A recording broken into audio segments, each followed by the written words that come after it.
Hello everyone, I am Clendif Yagas.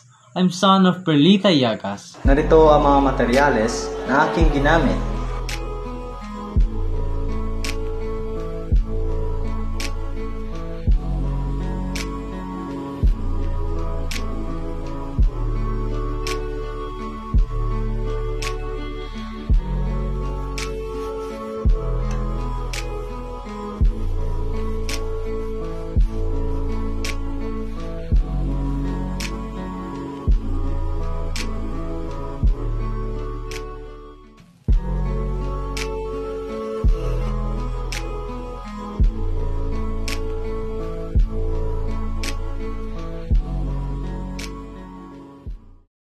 Ang poster ko ay nagpapakita ng iba't ibang larawan ng pag-asenso ng aming pamilya at kung paano naging mahalagang bahagi ang KMBI sa pag-abot ng aming mga pangarap.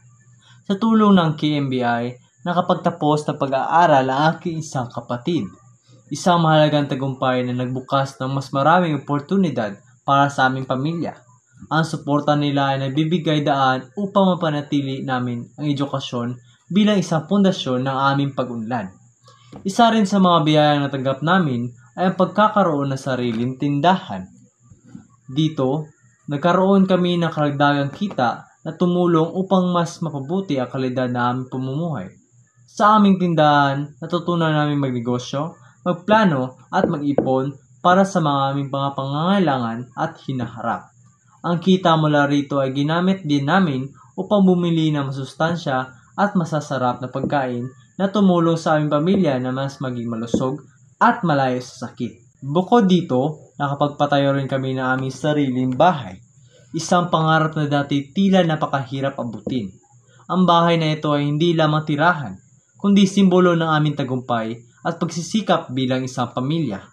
Malaki rin ang tulong ng KMBI sa pagpapaganda ng aming garden dahil nakabili kami ng mga materyales na kailangan para mabatiling maayos at produktibo ito. At higit sa lahat, natutunan naming mag-ipon para sa aming kinabukasan. Ang KMBI ay hindi lang nagbigay ng suporta sa kasalukuyan, kundi binigyan din kami ng kakayahan na maghanda para sa mas maliwanag na bukas. Ang lahat na ito ay patunay na ang KMBI ay tunay na kabalikat para sa maunlad na buhay. Hindi lang ito isang organisasyon, ito ay isang inspirasyon na tumulong sa aming pamilyang Pilipino na maabot ang kanilang mga pangarap. Salamat sa KMBI, sa iyong tulong at tiwala. Dahil sa inyo, ang aming pamilya mas nagkaisa, mas masaya, at mas handa para sa tagumpay.